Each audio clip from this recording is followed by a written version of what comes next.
Correct. Author? Your friend from Indiana. Field.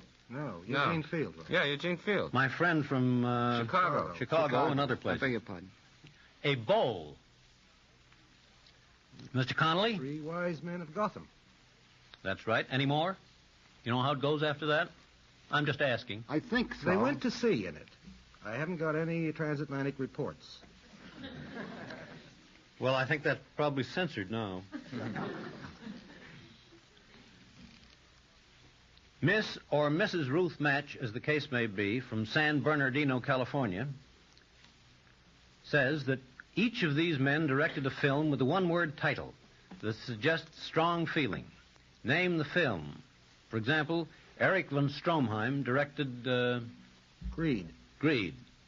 D.W. Griffith? Mr. Johnston? Intolerance? Intolerance. Fritz Lang? M. Fury. Fury is right. M Mr. doesn't Lang. connote any strong feeling, does it? Fury? Letter word. So... Nobody knows better than you. Ernst Lubitsch. With only one word? Mr. Johnston? Passion. Passion. Frank Borzage, maybe that's the way it's pronounced. Borzage. Borzage. I think I'm wrong, too. It's Borzage, isn't it? Yes, Borzage. Borzage. Let him right in. Let him talk to my lawyer. Well, what is it? You don't have to guess it because you guessed 3. What was that picture with Dietrich again? You know all her pictures, Mr. Adams. Huh? I never heard of her even. Yeah. Morocco? No, Morocco was Sternberg. What? Don't quibble. You might not call this a strong passion. Well, what is it? Desire. That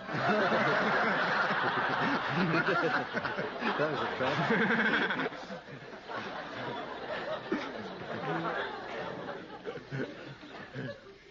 Mr. John R. Vale of Montclair, New Jersey, says that most of us are required at various times to be registered with government agencies. Can you name 5 such agencies that have a record of your name? Mr. Kieran. Well, I can start. The Bureau of Motor Vehicles in New York State, for one. The Bureau of Vital Statistics in New York State, for 2. That would be the Department of Health, very likely. Oh, well, I won't quibble that's about that. The United States Army records have one on a lot of us. Library of Congress.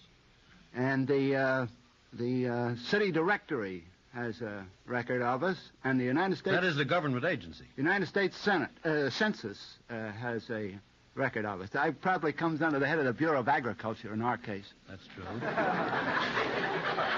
What about else? the federal income tax? The Department of Internal Well, you may Revenue. be on That's that, right. Mr. Levant. You're on it, You're not boasting, are you? too. No. How about if you're on parole? Where do you register? I don't know. Where is that, Connolly? There are also the Board of Elections to 3 of you boys. I don't know about the minor. The copyright. And anybody that's traveled may have something in the Department of State. Passport. Well, that's pretty good.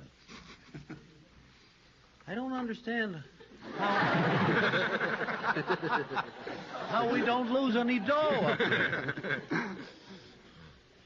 Mrs. May Gallagher of Brooklyn asked you to name the champion heavyweight boxers who acted in these plays.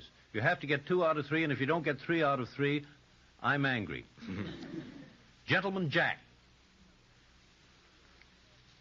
Mr. Levant. You might get angry. Was that Corbett? That was Corbett. Yeah. And William A. Brady was one of the collaborators of the show, as a matter of fact. Honest Hearts and Willing Hands. Mr. Johnston. Jeffries. I think that was Bob Fitzsimmons. Well, I'll take it. John L. Sullivan. And I saw the play, and it was beautiful. The Honest Blacksmith.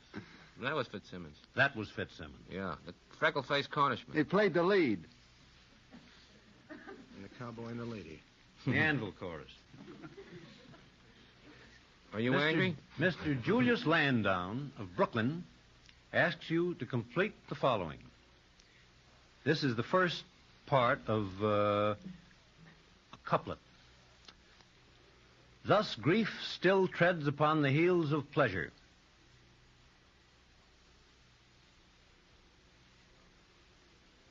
Goody, goody, goody, they don't know. Marry in haste or pent at leisure? That's exactly right, Mr. Johnson. You know who wrote it? Congreve. Goodness. He did. To swallow gudgeons ere they're catched. It sounds finished the way it is. There's another line of that couplet, a way that couplets have. That would be a good one again for you. It's something about eggs unhatched. I'd pretty near give you that. To swallow gudgeons ere they're catched and count their chickens ere they're hatched. That's right. Samuel Butler. Hudibras. Hudibras. I kind of think I'd give him that. You only have to get 2 out of 3 anyway. Large streams from little fountains flow. Mr. Kieran. Great oaks from little acorns grow. Well, that's pretty close. It's tall oaks. Tall oaks. You know the whole poem, how it begins? No, but do you have to say it? Yeah. I don't have to say it, but I remember it, ain't even here. You'd scarce expect one of my age to speak in public on the stage, is the way it begins. Well, don't stop. That's a prologue, I believe, by Oliver Wendell Holmes. Well, it's got a very good title to the poem, and I think I'd like to write a poem by that because it'll take up an awful lot of space with the title. This is by David Everett, and the title of the poem is Lines Written for a School Declamation for Ephraim H. Farrer, age 7, New Ipswich, N.H. I think that's a dandy title, especially if you put it in electric lights.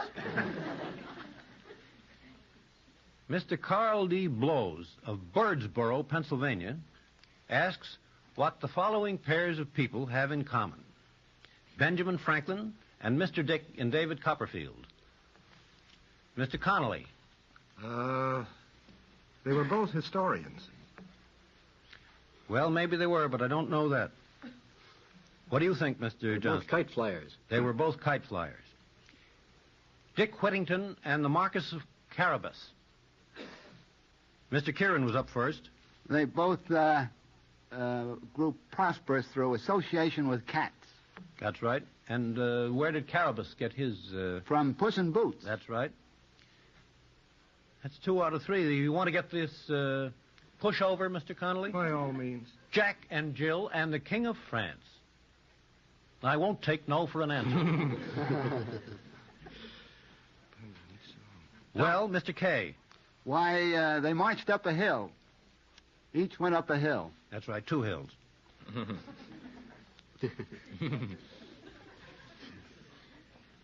Well, I'm glad it hasn't cost me a nickel so far.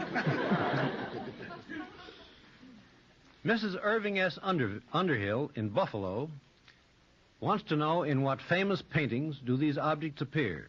I'd like to know, too. A large seashell. Mr. Connolly. In Botticelli, The Birth of Venus. That's right. A wheelbarrow. Mr. Connolly again. I think there's a wheelbarrow in the Angelus. There is a wheelbarrow in the Angelus. Painted by? Millet. A footstool. Study in Gray and White by Whistler. I think it is an arrangement in black and white. Arrangement in black and white. But that's the thing. Known as the mother on the stamps. Right.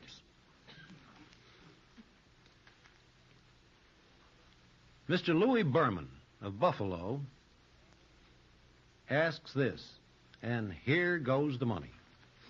If a young man distributing cream tarts in a number of bars around town were to take you to his club, where would he take you? To a milk bar. You got to raise your hand if you want to answer a silly thing like that. I was just thinking out loud. Is that right, a milk bar? No, this is a bit of fiction. Oh, I thought it was a dairy ad. That'd be the Whalen. Say it again. If a young man distributing cream tarts in a number of bars around town were to take you to his club, where would he take you? To what club? Mr. Connolly. Drones. The Drones. The Suicide Club. Oh, yes. In the New Arabian Nights by Stevenson. If a man about town took you to a club where he introduced you to crumpets, eggs, and beans, what club would you visit? We're not clubmen, evidently. Is that Sam Goldwyn? Tea and No, trumpet? sir, that's the Drones with Bertie Wooster, Eggs, Beans, and Crumpets by P.G. Wodehouse. If a man took you to a club so exclusive that no new member had been elected in years, where would he take you? I know that one. Where would he take you? That's by Max Beerbaum and Zulega Dobson. I've forgotten the name of that very exclusive. He was the only member. That's right. What was the name of that club? Well, it says the Junta, and I think that's pronounced Junta, but I think it ought to be Hunter. In Colorado, Because you it's wouldn't Hunter. say the Jorn of the Junta was heard on the hill. Mr. Cross, right now we're waiting to hear from you. We like to refer to Canada Dry Ginger Ale as the all-occasion drink, for it is really just that. Canada Dry is ideal with meals. The wholesome qualities of real Jamaica ginger are kind to the digestive system. It's delightful as a mid-morning or mid-afternoon pickup, for it has a thirst-quenching sparkle that's refreshing, gingervating. It is so pure and wholesome, you can let the children have all they want, for Canada Dry is often recommended by doctors for convalescence. And, of course, when guests come in, that emerald green bottle labeled with the map of Canada is always a welcome sight. Yes, Canada Dry is an all-occasion drink. So pure, so wholesome, so delightfully good that it's known everywhere as the champagne of ginger ales. With all the statistics in, we find Canada Dry shy $10 and one set of the Encyclopedia Britannica, which goes to Mr. Louis Berman of Buffalo, New York, with the last question. And now, Mr. Cross, take over. I'm tired. Well, then, may I say thank you, Mr. Connolly and Mr. Johnston, for coming to bat for us this evening. Next week, we will have on hand that trinity of terrifying Titanic intelligences, Mr. Levant, Mr. Kieran, and Mr. Adams. Goody, goody, goody. And as our guest, the brilliant playwright, author of The Women, Claire Booth, whose new book, Europe in the Spring, is just out. Don't forget, for every question we use, whether or not it's answered correctly, the sender gets $5. And if your question stumps our board of experts, you not only get $10 more, but in addition a complete 24-volume set of the Encyclopedia Britannica. Remember, send your letters with questions and the correct answers to Canada Dry, 1 Pershing Square, New York City. Among the host of Canada Dry beverages, you are bound to enjoy these favorites: Canada Dry Tom Collins Mixer and Canada Dry Lime Ricky, both made with genuine fruit base and the finest ingredients, no preservatives or artificial flavoring. So for delicious, cooling, tall drinks, insist on Canada Dry's Tom Collins Mixer and Canada Dry Lime Ricky. The family size costs only 15 cents, plus bottle deposit. This is Milton Cross saying good night for Canada Dry until next week at this same time.